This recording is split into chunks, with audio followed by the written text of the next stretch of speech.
Hey, welcome back, everybody. It's time once again for Closing the Wealth Gap.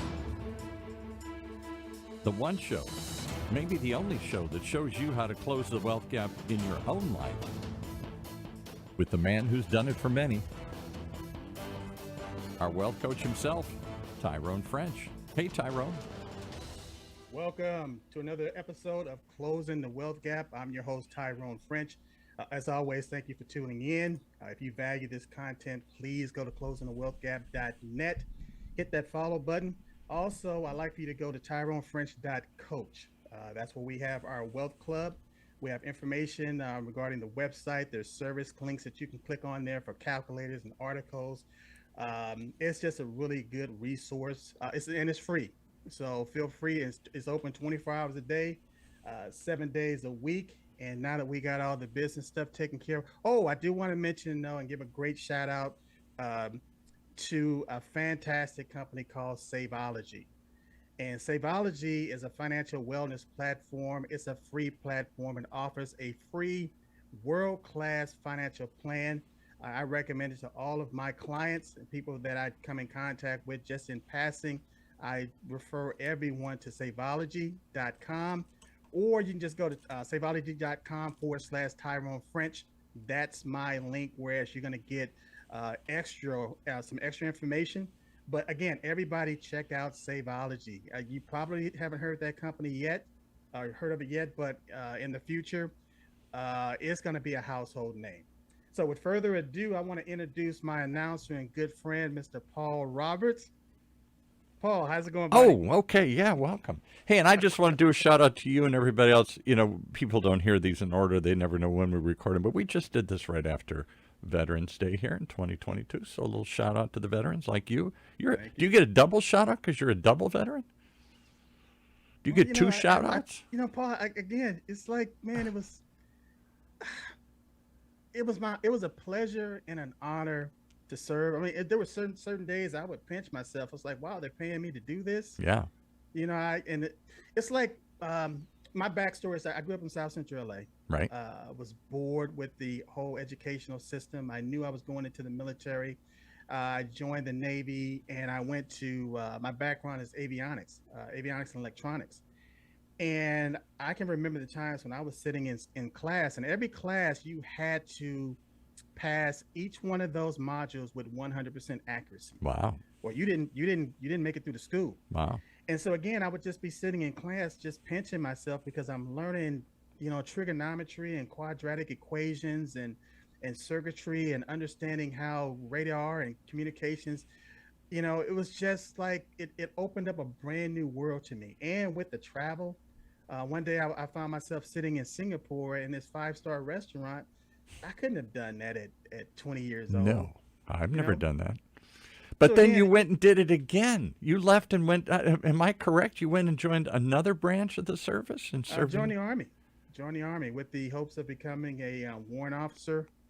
And after I did an evaluation, I really kind of figured out, what I really, really wanted to do. And that's when I kind of committed to finance and financial planning. And I actually became an accredited financial counselor while I was on active duty in the U.S. Army. There you go. But there can't be many that go through, that do a tour of duty or several in one branch and then go join another. That's just, I've never heard of. Hey, you know what? If I had been kind of coherent as based on my planning when I was like maybe 19, 20 year old, I would have joined every branch, all 5 branches. Wow. Now, I probably wouldn't advance through the ranks. The most I probably would have earned was maybe E5, which may be a sergeant or, a tech sergeant or maybe a corporal or specialist in the Army. But I would have had the experience of joining all 5 branches. So for me, the rank wouldn't have know you could do that. I've never heard anybody do that. So my hat's off to you. You get 2 shouts out today here. Well, it used to be a time when if you were prior service, definitely the Air Force wouldn't take you. But they've kind of laxed on that regulation. So yeah, I for me it would have been a challenge.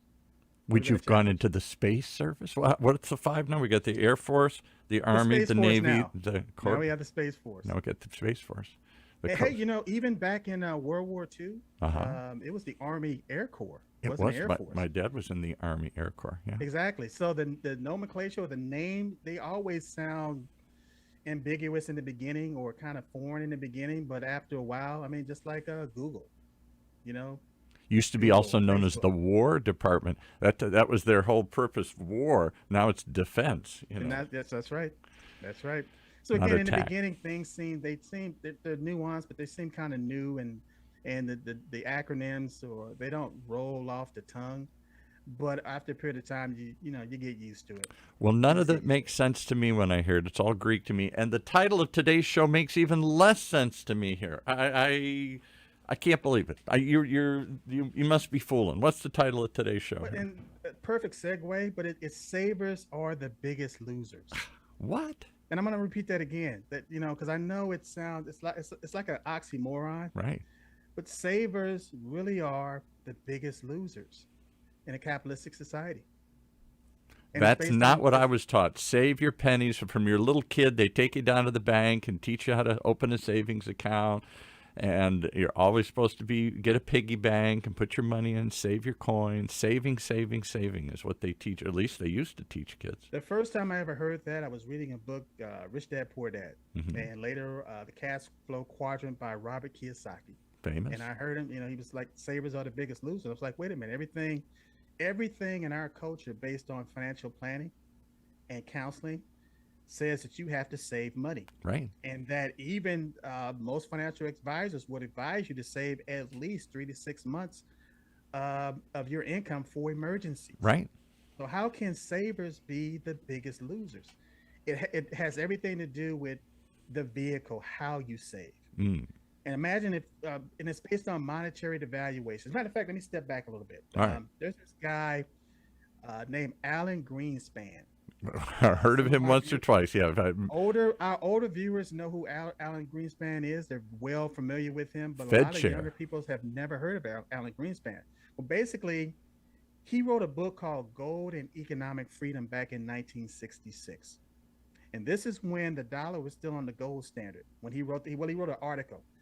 And so, for people that don't know Alan Greenspan, he was basically the Fed chair from, I guess it was 1987, August 1987 to January 2006. And he served under President Reagan, George H.W. Bush, Bill Clinton, and George W. Bush. Four So this presidents. This guy served for a long time as the Fed chair. That's why The Fed everybody knew chair, him. Yeah. exactly. But again, he wrote this article back in 1966 called Gold and Economic Freedom. And what he was talking about was the deficit spending. Now, if you think about what was going on back in 1966, it was during Vietnam. Yeah. And, at the time, the dollar was tied to gold. Hmm. A dollar was good as gold because it was a gold standard. And that standard was set after World War II back in 1944, which actually it was implemented back in 1946. We didn't go off the gold standard until 1971 when Richard Nixon took us off the gold standard. I remember. But something happened in 1966 that was relevant because all the other nations started looking at the United States saying, "Hey, look, these guys are printing a lot of dollars, and they probably don't have the gold To to back it. back these dollars." Because when you do a war, you're just buying stuff that doesn't make anything. It's a bomb, it's a bullet, it explodes, and then you go buy another one. It's not like buying a piece of machinery or investing in something that might have some return on it. It blows up. It's gone. It's a one-time expense. It's like going to Vegas and blowing all your money on the roulette wheel. Maybe it comes back in some weird way, but it's probably just all gone. But what the average American doesn't understand about the deficit is they look at the numbers that are going up, and they'll complain about the deficit, but they don't understand even how the money is distributed. When you're talking about war and you're talking about defense, you're talking about contracts, and so it's the contractors that's getting the lion's share of these. When Congress passes those allowances to pay for line items, these are contracts and Yeah. contractors that this money is going to. And it's no different than if they literally cranked up the printing machine because they're giving people They're paying them. I don't know how they pay. They don't pay them in actual currency, but the government issues a check, and these people take it to the bank and cash it, and it's money that they have added. What do you say? It's deficit spending. We don't have that much money coming in. We're spending more than we're taking in. Well, let me make a slight example of deficit spending. Imagine again, you're working payday to payday. Right. You understand what your income and your expenses are, and so we're basically your production is less than your consumption. You're consuming more than you're taking in. So at the end of the month, you have less money. You got more month than money. So I'd go bankrupt if I spent more every month than I brought in. I'd go bankrupt. Sooner or later, the bills would come due, and I wouldn't have the cash to do it because I can't go print my own money. So what we do, because we can't print more money, and sometimes we don't have the hours to work to make more money. Right. We'll create in order to close that shortfall. We'll use credit. Yeah, we borrow. You borrow, and so the United States does the same thing. It's no different. It's just on a macro scale. Right. And so the average consumer, yeah, you're doing the same thing. If you don't have enough money coming in, you're going to start running a deficit, and pretty soon you're going to be bankrupt. The difference between the United States, and Alan Greenspan said this, the United States can never go bankrupt because we can always print more money. The issue as is, long as people accept it as real, as not funny money. As long as people say, "I'll take that as payment," yeah. I could put $1 on the screen, and I can put a Monopoly dollar on the screen, and I could ask people what's the difference between the two. They're both paper. One is backed by the full faith and credit of the federal government here. But we say that, Paul, but it's not backed by the full faith and credit of the United States government. It's backed by the belief of the taxpayers that they can use that money as a medium of exchange. Right. Because the government doesn't good pay for something. anything. You know, The and government doesn't pay for anything. It's the taxpayer. And there that have pays been everything. periods in history. As a kid, we talked about one of your shows here, coin collecting, and I collected some oddball things that I found along the way. One was Confederate dollars. I still have some Confederate dollars somewhere here.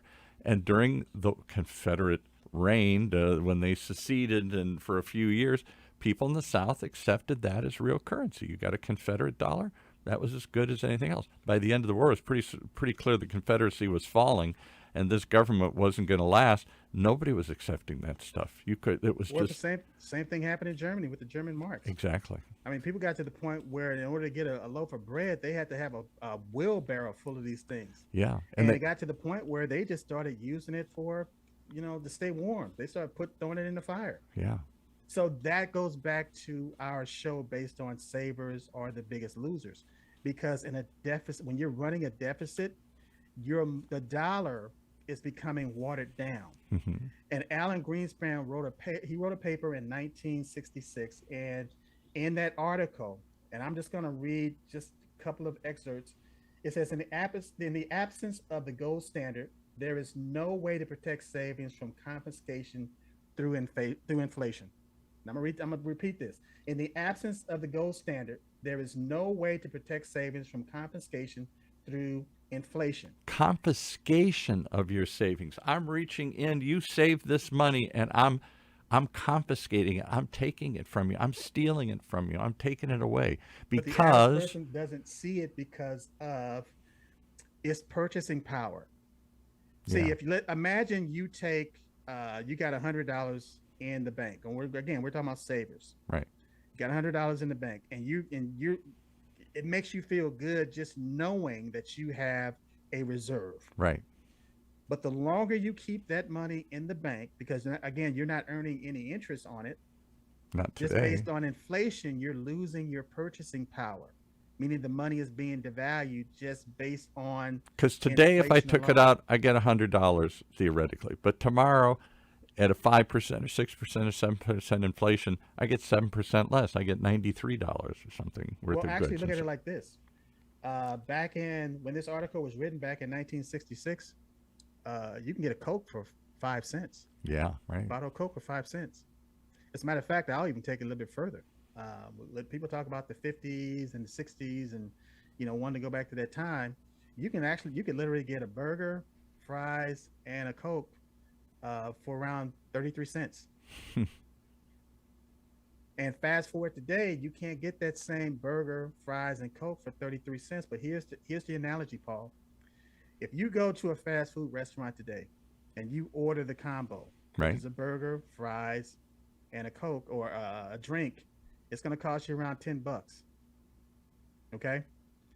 But if you had a silver eagle, a 1 ounce silver eagle, and you took that 1 ounce silver eagle to a coin dealer and you traded it in, they'd give you $33 for that coin. So, what is one third of $33? One third of Let's 30. round it off to just $30. So let's say 11 it was like bucks. 10 Yeah, bucks. right. Your 10 meal. bucks. So a dollar, if that Happy Meal really still only costs one third of a dollar. See, back in 1966, a burger, fries, and a Coke was one third of a One dollar. third of a dollar. Fast forward, you can't get it for a dollar because the dollar has been devalued. So you have to have more of them based on inflation. So it's going to cost you $10. But if you took that, see, a 1 ounce coin back in 1966 was equivalent to a dollar. Right. So if you took that same 1 ounce coin to a coin dealer and traded it in for $30, and to get a Happy Meal or to get the combo, it would still be one third. Why of did the we go value of off that that? coin. Nobody can ever explain this to me. You're going to try right now. Why did we ever go off the gold standard? Why did Richard Nixon, in his wisdom, decide we don't need to, so that they could just print money without having anything behind it? Because that's how you transfer wealth. You That's when you run deficits. Mhm. That's how you begin to confiscate wealth.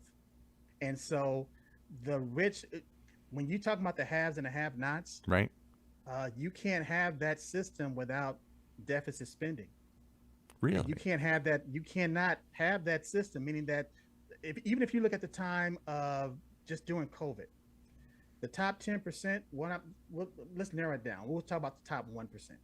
The wealth of the top 1% skyrocketed. Jeff Bezos and Elon Musk and all these people we read about, people So like what that. is the correspondence, or what is the correlation between that COVID period of time, and something else skyrocketed right after COVID? Well, you talked Inflation. about inflation. Yeah, right. Inflation. So when things are inflated, imagine you're just looking at your income and expense, assets and liabilities.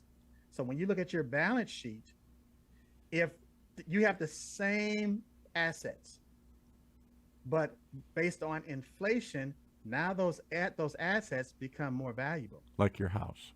just like your house. So what does that do to your balance sheet? What does that do to your net worth? Just It increases it. Yeah, my head spins at all this stuff. I can't be the only one here trying to figure out all this stuff works and stay ahead of it. But you're saying the gist of what what you're saying is, if I understand it correctly, is holding dollars in a bank.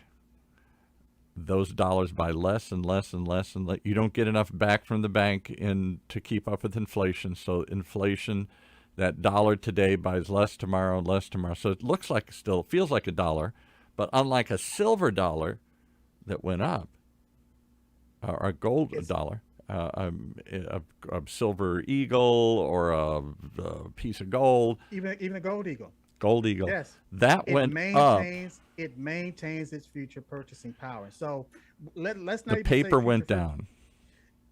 Look at it like the longer you hold on to a dollar, Hmm. you're cutting it in half. Wow, that's an image. So imagine everybody listening right now, go down to the bank, get all your dollars out, and then take those bills and cut them in half and go hand them back to the bank. Do that every so often. That Because would again, be what you're doing, just over a period of time, the dollar is not going to purchase as much. So it's like when my dad decided that he wanted to retire. He started working for Wonder Bread. He worked there for about 45 years. yeah. And so he still had a pension. And he still had, when he retired, he had his pension and he had Social Security.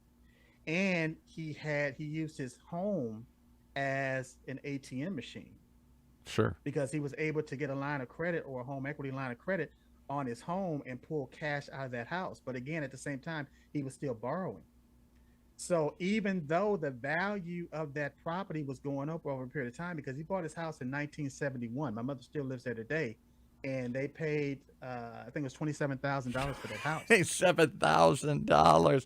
You When couldn't he get a car for when he $27,000. passed away in 2019, that house was worth over $550,000 Wow.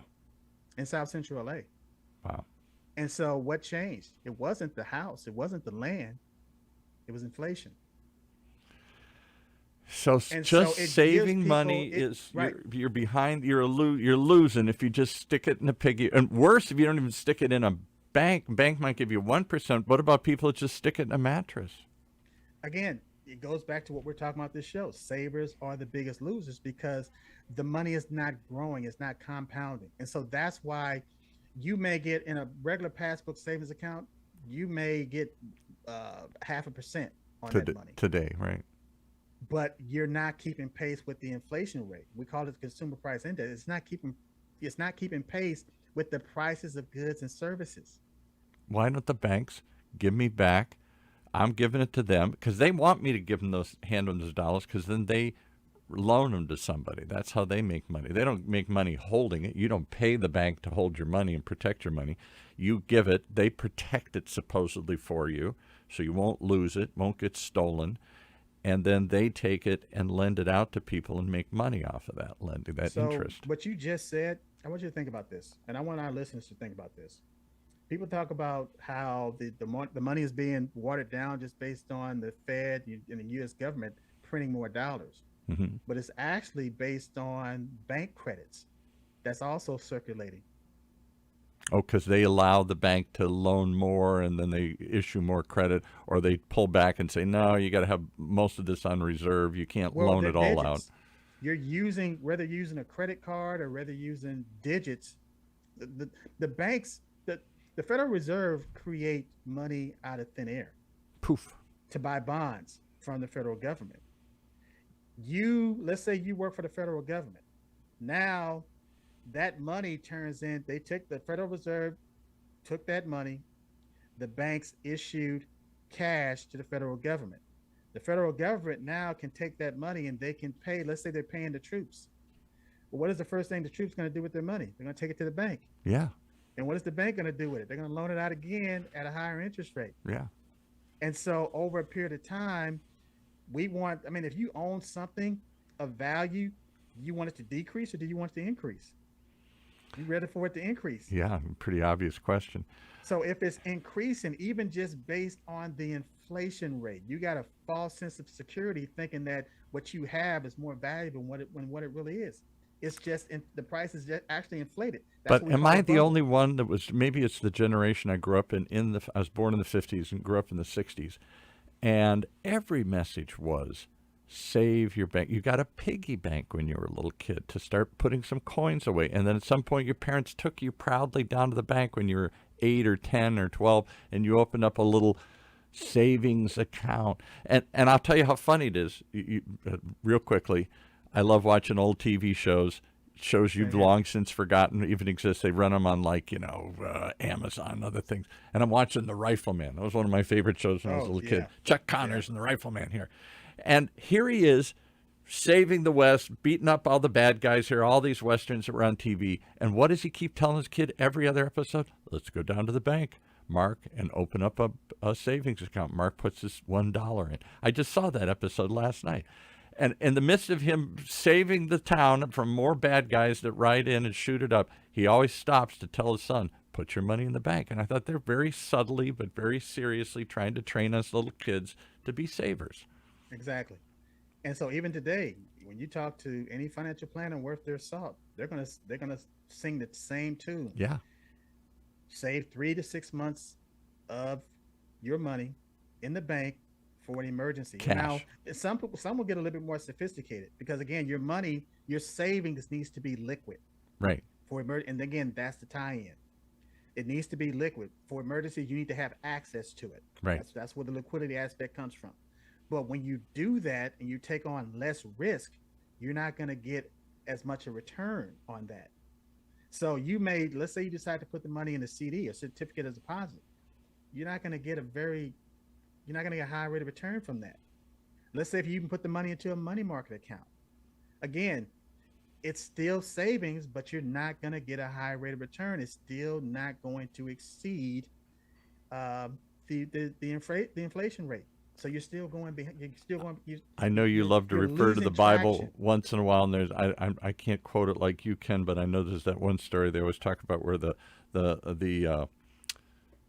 guy it goes to his servants and he says, "Here, I want to see how you can handle this money," and he gives one guy some money, and the guy's so scared he'll lose it, he buries it in the ground. And then he You comes know what? back later and he says, "See, I didn't lose it." And he beats him and kicks him out. And he says, "That's not what I wanted. I wanted you to do something with it, not just not lose it." That that's a great analogy because again, if you read if our readers go back and read that scripture in the Bible, what it says was his servants invested that money Yeah, and they multiplied it. right. The good So servant. Yeah, right. the good servants turned it in, they multiplied it by two. So the one that had five, by the time the master came back, or we can say the employer, by the time he came back, he said, "Here's 10." The one that had three, by the time he came back again, he gave him six. He said, and even in that same analogy, in that scripture, he said, at the very minimum, you should have put my money in the bank so that I would have had mine with interest. But Didn't matter how I much always interest. related to the poor guy that he suddenly got something he never had before. He didn't know what to do with it. So he put it in the ground to be safe. And he came back proudly and said, "See, I was a good steward. I didn't lose your money." He said, I didn't give it to you just to hold it. I gave you to do something with it. The analogy is that what he was saying is that you were afraid, Yeah, right. fear. Right. You Fear. were afraid of losing it. So just based on your fear, you decided to do nothing. Right. And again, that's the moral of the story. He did nothing. And so it was like, well, wait a minute. That's not why I hired you. I Right. needed you're supposed to be productive. Right. And so that's why he dismissed him. So again, people tend to do things based on fear, even with investing. I don't want to invest and get a higher rate of return because I might lose all my money. Exactly. And for some people, that fear is founded. They want to take on too much risk. They want to get something for nothing, and yes, they end up losing it. But we're So all afraid of losing. Once you get something, it's so hard to get it. You're afraid of losing it. exactly. So how do you overcome this? What is the fix to this? You need to put yourself in a position where you're creating a large enough income stream so that your income outpaces inflation. Yeah. Because you can't do it by just saving alone, because savings not it's not going to get you there. By saving money, your money is being devalued. So over a period of time, it's not going to last as long. So the only thing that you can do, and again, this is what the 5% truly understands, and they understand leverage, meaning that I can't work enough hours, I can't trade enough time for money to make enough because I'm still going to be behind. I can have a high paying job, but when I increase my income with the high paying job, I have more in taxes. I'm going to pay more in taxes. Yes, I can become an investor and have my money work for me, but only a small amount of people in the United States are savvy enough to do that. Yeah. So That's that's where you make money. therein lies the wealth gap that you address each and every time here. The rich get richer, and that's how, and the poor get poorer, and that's how, because we stick That's it in how. the ground. Exactly. So in order to win at this game, you need multiple streams of income. Hmm. And I will say this until the cows come home. You need to become a business owner. That is Something. how you create multiple streams of income. That is how you create wealth. That is how you stay ahead of inflation. And that's how you win at this game. You can't do it by trading. Matter of fact, if you could do it by just having a high paying job, then most athletes would be financially secure for the rest of their lives. Yeah. But you know that that's not the case. No, we read about it all the time. They blow it. They don't know what to do with it. Their buddies come and suck it all up and blow it up their nose, or party it, or blow it, or whatever. Here, it Right. comes and it goes.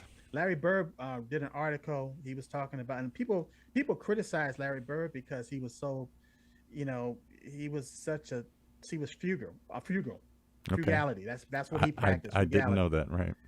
And so when the people, when friends or players or associates that they played, they were out of the league and they came back and they asked him for money, he wouldn't do it Hmm. because he was telling these guys, hey, look, you need to practice frugality. You need to make sure that after your playing days, you set yourself up because you're not going to have the same income.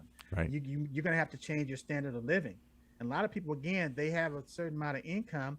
They generate these expenses and liabilities. And then once they lose that income, those liabilities and expenses are still there. As a matter of fact, they grow.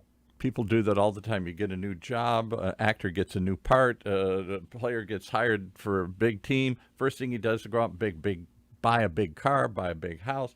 Everything goes up because he thinks I can afford it. And then something happens. He gets hurt. You lose that job. And all of a sudden, you still got the car, you still got the house, but you can't pay for it anymore. So imagine you have that income now, and you set yourself up to where you're putting a certain percentage in precious metals, because it's like a insurance, a currency insurance. You're protecting yourself and your future purchasing power, or you set up income streams for yourself, life insurance, annuities, and things like that. To where when you stop playing, you still have another reservoir of wealth that you can tap into, Right. that you can use as collateral. But again, they're not being taught these things. Most of these, a lot of people that you would think would have the advisors around them that will give them information about getting a will and getting a trust and making sure that you have the right investments in place for longevity, they won't do it because they make more money in the long run by these players and these athletes or these entertainers or people with high incomes not putting themselves in a position to maintain that wealth. So today They can make more money by cleaning it up. you want to tell me that the Rifleman was wrong, that all these little TV shows I watched as a kid in the 60s where they said, go get a piggy bank, go put your coins away, be safe, save, save, save. We were a saving society. That was a sucker's bet. We're getting to the point where the wages are getting so low. They're getting so low. There's going to come a time when people are going to have nothing and they're going to be happy about it. They're That going to they have have, no assets. that They're they, going to have no income producing assets. Their wages going to be going to be really low, and they're going to be happy because why? it's not about how much money you make. It's about how you make your money. And you can see the same thing going on in China. The wages are so low, their expenses are so high. A lot of these, in China, they'll work 12 hours a day, 12 on, 12 off Yeah, for low wages. yeah. And what happens? The government has to step in and subsidize health care and dental and food stamps and things like that, Housing, other sorts and of things. housing. So Right. what does that do to the share price of the companies? If they're paying low wages or they can lay off their workers anytime they feel like it, uh, the stock price goes up. The shareholders make more money, and they just put it off on the government. Rich get richer and the poor get poorer. That's the wealth gap. That's the That's wealth it. gap. Well, if you don't want to play that game, how do they get in touch with you? If they want to coach, they want a guide, they want a plan in place to shrink that gap as much as they can in their life here. And the first thing I want you to do is go to closingthewealthgap.net and follow our content. Hit follow. Go to TyroneFrench.coach and sign up for our wealth club. At the very minimum, get a free financial plan. I mean, when I say free, I mean free. It's one of the best financial plans you're ever going to find. You can set it up. It only takes 5 minutes to set up, to Or find out where I'll you give you an are. alternative. They can come to my website and sign up for a poverty club. We got a poverty club going here. If you don't want to be wealthy, I got a poverty club in a guaranteed way to impoverish you. Well, Join that actually, club. here's the thing, though. You don't have to do anything to live in poverty. That's automatic. That's why I say mine's really easy. Mine's free. Yeah, that's a given. But in order to be financially astute and financially successful, you got to follow a plan, Yeah. and not just have follow a plan, but there has to be a system in place. And I guarantee you that every successful person that you ever came across, they're following a system and they had a plan. But first and foremost, they knew exactly where they were and they knew exactly where they wanted to go. You know, I'm not a big gambler, but occasionally go out to a casino or something here, and there are people like me that just throw the money away and play for a little while, and it seems fun, but you know you're going to lose. Or there are people who have a system. Yes. And you sit down and they're betting the odds and they know what's happening. They got a system they're playing and they're winning. And one of the best things I learned from the United States Navy is that they taught me, and I began to understand systems. yeah, I began to see patterns. I began to see cycles. I understood frequency. I understood vibrations. And it was Nikola Tesla. mm-hmm. He said, if you want to understand the universe, he said, think about three things: energy, frequency, and vibrations. Wow. Okay. Energy, frequency, and vibrations. And again, you don't have matter without vibrations. Yeah, little Doesn't atoms exist. are vibrating. That's how they So generate energy. in layman's term, your activity is the vibration that's giving you the material thing that you need.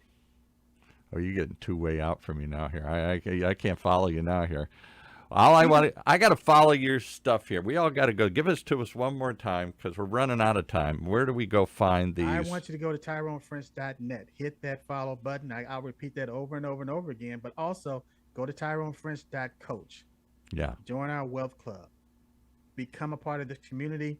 Start getting this information. And just like going to a gym, once you start putting the activity in, you begin to see the results. There you go. And as you're seeing the results, it makes you, it motivates you, inspire you to keep going and keep doing it until you're at that place. Till you reach And your that's goal. all we're trying to do. Right. We're trying to get you to that place where you want to be, and not just you, but your kids and your grandkids. Well, Because we're that's talking it. about generational wealth. That's it starts with you. Too few of us think generationally. We're just trying to think day by day. All right, Tyrone French, as always, controversial, makes me think, what am I doing wrong, and makes me realize that I got to change the way I think about this whole thing. Everything, I'm not going to say everything, but a lot of things that you heard in the past about finances and money was just wrong. Just wrong. It's just wrong. The rifleman led me wrong. Well, I'm glad we got you. We got modern media and modern conversations like this to open our eyes to a different way and to understand there are people who know how to play the game, who have a coach, and who play it at a much higher level than most of us do here. And It ain't that hard. Absolutely. Right. Thanks so much for joining us. Have a good holiday. We won't be back on the air until December here. And we'll do a couple more shows in December. And then, boy, I can't wait to see what your take is on the new year. New politics, is inflation going to flare? Are we damping it down? Is the change in Congress going to mean anything, or is it just going to be more stalemate? And what is this? How is this going to shake up the world? Or is it all? You tend to think it's all just still the same. It doesn't song. matter who's in office, Yeah. Republicans, Democrats. It doesn't matter. What matters is your own personal economy. And once you get the information and you begin to live that lifestyle, and you have those multiple streams of income. I mean, Donald Trump said it best: I contribute to both parties. Yeah. And to get what I wanted. I So hedge actually, my you wanna bets. You get to the point where you're not just a voter, but you're contributing to people's politicians' campaigns. Yeah. That's a whole nother conversation. That's a whole nother conversation. Well, we look forward to all this is coming in the new year as we play some of the same tunes over and over again and improvise and add a few more notes along the way here. Thanks for joining us. Have a good Thanksgiving, and we'll see you in December here. You too, Paul. All right. Take care. That's our show for this week. Closing the Wealth Gap. The one show, the only show that shows you how to take control of your financial future. Right here in Orange County's only community radio station, OC Talk Radio.